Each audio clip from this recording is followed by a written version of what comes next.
Hello my friends, welcome to today's video. Thanks for checking me out, it means a lot that you're here. Now, you're here because you saw the thumbnail. You saw me mention that this is a hybrid watch, and I also said that it's inspired by a 3D printer, but it's also a hybrid because it's got mechanical elements and it has electronic circuitry and a rechargeable battery, all combined with lots of other techie cool fantastic things which I'm going to cover in the review. But is this all forming together for around your £300, $300 to be just a fad watch, a bit of a joke? Or is it something of a masterpiece? Both are quite extreme statements to make, or does it meet you in the middle? We'll find out right now. Let's have a closer look.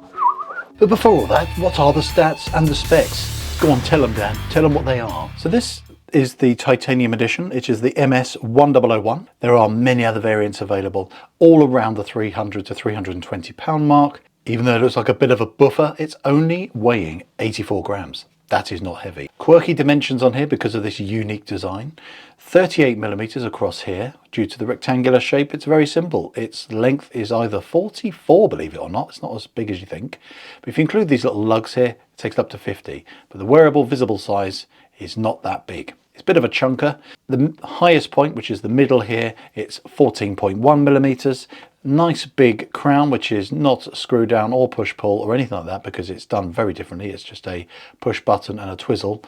And that is 7.2 millimeters. And if you want to change the strap out away from this FKM rubber strap, it's a 22mm lug width. Water resistance is only 30 meters, effectively splash proof. The case is all titanium. And these two dials, if you can call them that, are covered with sapphire crystal with a very soft blue AR coating. This has a rechargeable battery. The way it fits is it's magnetically attached to the back. Here is the end of it. It snaps on, it can only go one way, and it only takes a few hours to charge, and the battery life, believe it or not, as long as you don't fiddle with it too much, is a month. The other end is USB it comes with an adapter, so you've got many options to charge it. Charge it from your laptop, or with the USB you can charge it from one of the USB plug sockets. And as I alluded to before, this is a mechanical and electronic watch. Back of this watch, hidden deep within the bowels of it, is an electronic circuit board and battery, of course. And that controls the mechanical element, which is the face of the watch, which you see here, the two separate lead screws, which effectively are the ability to show very accurately the time with the indices lining up either side for you to read your hour here or your minutes there on the right. So more details will follow about how the rest of the watch works. There are some more features. It also has an LED light, so it's very powerful and you can see that very clearly. And believe it or not, it also has loomed pointers there on the lead screws. So that's your stats and your specs. But Dan, there's something else you need to tell them about its design before you talk about the other stuff. Yes, the design. I don't think anyone else has mentioned this. I was thinking there's something familiar about this design and the way it looked. The matte finish and the satinized look of this titanium. For me, it looks like concrete. And then you look at the geometric design, the very angular, very almost aggressive edges to it. This makes me think of brutalist design. Without going too deep into brutalism, brutalism is effectively a nickname or an Englishified word, if you can call it that, from effectively a saying in French, which includes the word brute, which effectively means concrete, in a nutshell. There's an architect in the last century who did a lot of design which was known as brutalism, which is not very popular here in the UK. It's actually generally disliked because it's actually very ugly, bland, dark design. These examples have popped up on the screen to show you how good brutalist architecture can look if applied appropriately. And I like that there's that French rawness to its aesthetic. It's very blunt, but it's also quite elegant at the same time somehow. And I don't know if that was even intended, but to me, I think it looks like it was. Now you tell them all that nerdy stuff about architecture, sort of. What don't you like though, Dan? It wears very strangely, this watch. I don't mean uncomfortably, because it's actually very light and it fits on the wrist so comfortably, you do not notice it's there. Immediately is jarring is how it looks. It's such a shock to what we're used to. I'm not saying I really dislike it, I'm just saying it's a nitpick because it is so different, it's so jarring.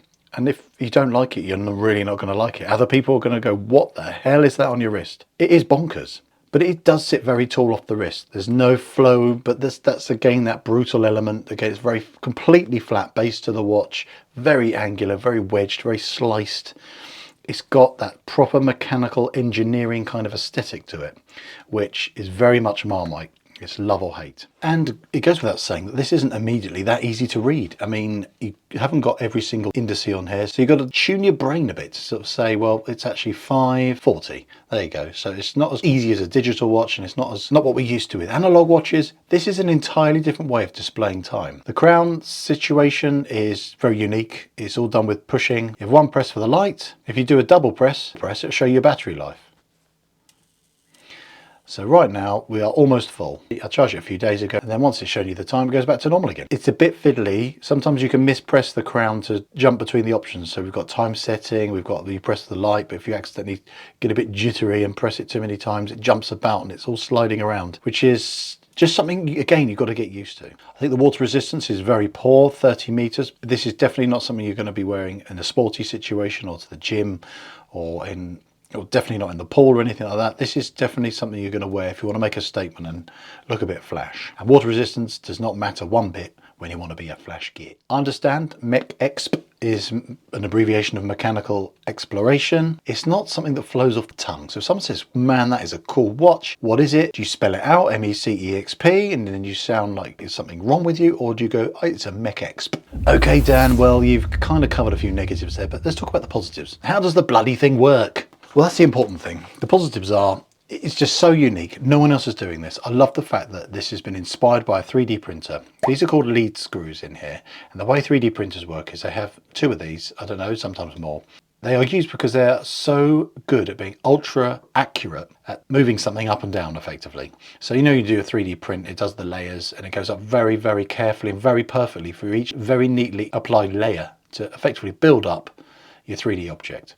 So that inspired Jason to go, well, if it's meant to be super accurate, why don't I somehow incorporate that into telling the time? And what happens is this, when it hits 60, it just goes straight down to 0 again. And it carries on ticking all the way up to top. As soon as it hits the next hour, it zips back down here, hence the name Flyback. I'll show you some of the features. It's not just obviously telling the time. You press it 3 times and you actually have a timer. So I've pressed it 3 times and as you can see, it all resets down to 0. And once you press the button again, it starts counting. But the downside is, once you press stop, you can't start it again. It literally restarts and you have to start all over again. So you can't do split timing. So we stop that, I press it again, as you can see it restarts it. And we've gone back to the time. So if you want to go and do timing again, you have got to go through the rigmarole of pressing it 3 times again within a second. And we're back to timing again. And if you want to put it to sleep, you press it 4 times and it goes all down to 0 again. So it's still keeping timekeeping going and it helps your battery life stay amazing. So for your £300, is it a well-made watch? Yes, it is. I can't find any flaws on this piece. The machining and the finishing of this titanium case is faultless. It's so neat, it's precise. The machining of these slots on the side here, it's been done so beautifully, really crisp. And again, applies to that lovely titanium crown. Very neatly done, really easy to get a grip on and turn and fiddle with. The pushing action's nice and pleasant for doing those functional changes. The crystal is so beautiful and sparkly, lovely little chamfered edges around the edges of these 2 crystals. These indices inside, underneath the crystal, are nicely brushed. You can get different finishes. I really like this all silver one. Really helps with this utilitarian, brutalist look, very stark. And then looking at this screw, looks really lovely. It's nice to be able to see that unusual feature holding that component which is moving up and down with the loomed pointer. And the quality of this strap is also excellent. Fluoro rubber, very soft, lovely finish. It's very supple. It doesn't have any stickiness. It's not stiff at all. Really pliable. And then this buckle is very nicely machined as well, also in titanium. And I like that you've got really easy charging with that magnetic charging feature. So if you're after something totally unique that no one else does at an affordable price, that's well made with interesting materials, fantastic technology, it's a hybrid watch, you literally can't get anything else. This is the only thing I can think of. I hope you've enjoyed the video and might be sharing it with you. Do click on the link in the description because that's where you're going to find these. Don't forget to hit the subscribe button before you go because then you get to see me more. Hopefully you can join the gang. It'd be great to have you. Thanks for coming. See you in the next one. Bye for now.